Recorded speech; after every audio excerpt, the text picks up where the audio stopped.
second debate of the season. We're with Kyle Kennedy and Addie Roberts.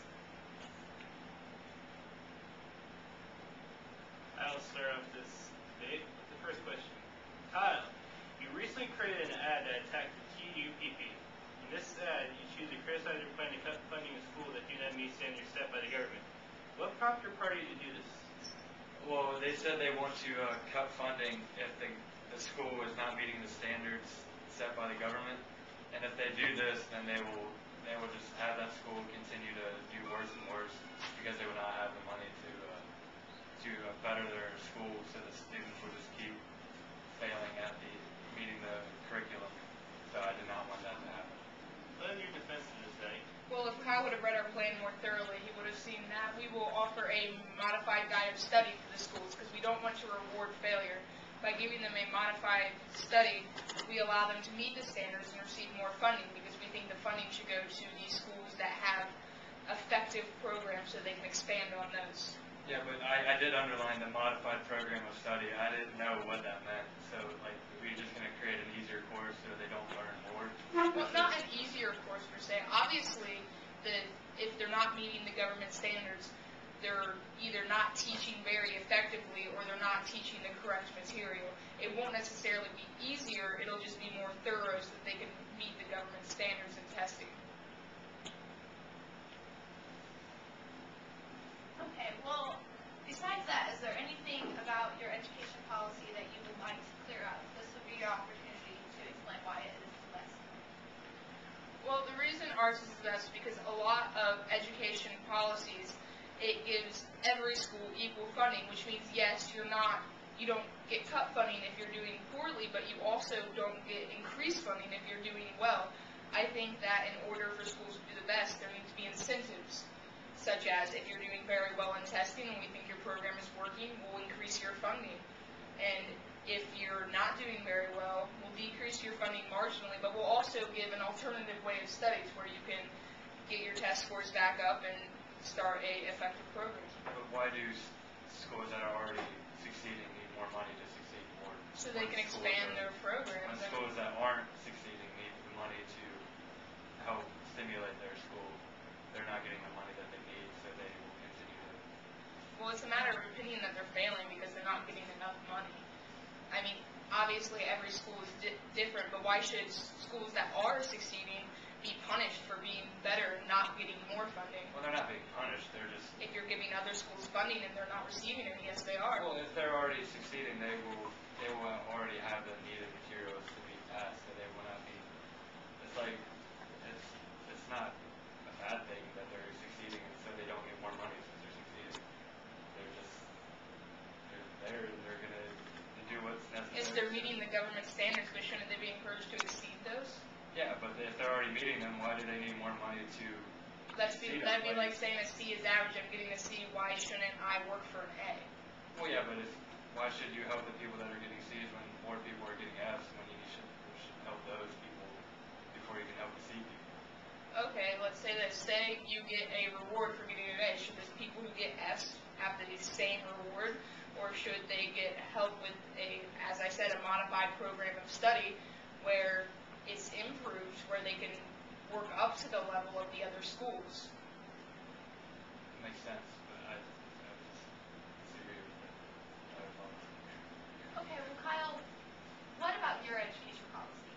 Right. It's different and the best. Well, we have pretty much the opposite of what they are saying. We will help schools that are not meeting the standards that we will set, and we will provide the needed resources for the schools that aren't meeting our curriculums, so they will get to succeed. And we will have incentives for schools that are already succeeding. It just won't be as much as the schools that are not. So everybody wins in this situation. So in order to get more funding, you have to get lower test scores? Well, yes, but if you already have the high test scores, you don't need more funding. So there's no reason to have more funding. Why don't you need more funding if your higher test scores are simply because you have superior teachers that make do with the resources that they have? Then are you saying they can just make do with the below average resources? Well, if they have below average resources and they are still meeting the required skills, they can. I don't but based on Kyle's policy and the way he was, I think I need to clear something up. We will never cut funding to a school. We'll never make it to where it's impossible for them to succeed with the amount of money that we're giving them. It's not like a school doesn't meet test scores and they get no government grants whatsoever. It's just they may not get as much as these schools that are implementing a effective program.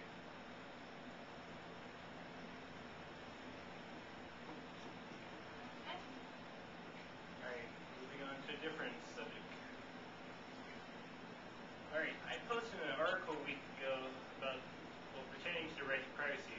What are your guys' opinion on the right to privacy? Do you believe it's a fundamental liberty found in the Franklin Compact? I mean, what does it extend to? Where can someone's right to privacy be breached? I'm going to start with Maddie on this one. Right to privacy is fundamental. Every citizen of FSA has a right to privacy. The only time it should be abridged is when that right to privacy may be harming the country as a whole. For example, wiretapping. I said in a previous interview that I did not believe in wiretapping unless you were known to have contact with a terrorist group or a country that advocates terrorism, or you have reasonable cause to believe they are terrorists themselves. The average citizen has complete right to privacy. That is, unless they have probable cause and the proper documentation to abridge on that. I agree completely with Andy's statement that, I mean, unless you are known to be harming the country in some way, your right to privacy will not be invaded. Okay, well, a question that one might have hearing that is, how do you determine who gives you reason to believe? How do you establish the reason to believe that they're a threat to the country? Well, it's probable cause. There really is no set standard. It depends on the person. It depends on the people who are making those decisions. It's like I said, if we think if they've had contact with a terrorist group or a country that advocates terrorism, obviously that's probable cause. But it really just depends on the person. And it's not an easy like definition. I mean, if we believe that they will harm the country in some way, we will take action to stop them. But I mean, we have the people and the resources necessary to determine that.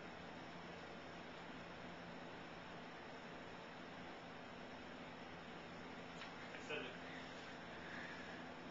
Starting with the LA Tea Party, what are your views on the environment? I read reading from the article that Emily Simpson here posted. The EPC endorsed you in PLC for your environment policy. So go in depth on that. Yeah, our party promotes the use of alternative energy and finding a viable alternative energy source, and to stop pollution and harming of the environment as much as we can. We will grant businesses and corporations that are using these alternative fuel sources or are helping to find new fuel sources. We will give them grants, or we'll give them money to do this, and we will reward those who are not harming the earth and who are looking towards the future. The TUPP, do you want it? Now, I agree with Kyle. It's obvious that we need regulations. I mean, you can't look at countries, say, like China, and say that we have no effect on the earth. I mean, TUPP probably isn't going to spend as much money on the environment as Kyle, because we believe that we need to focus more on the economy right now and its state. But again, we completely agree that we need to find alternatives for oil and limited resources in order to protect our way of life here. Right, and with that, I think if we keep waiting and waiting to help the environment, it will never get done.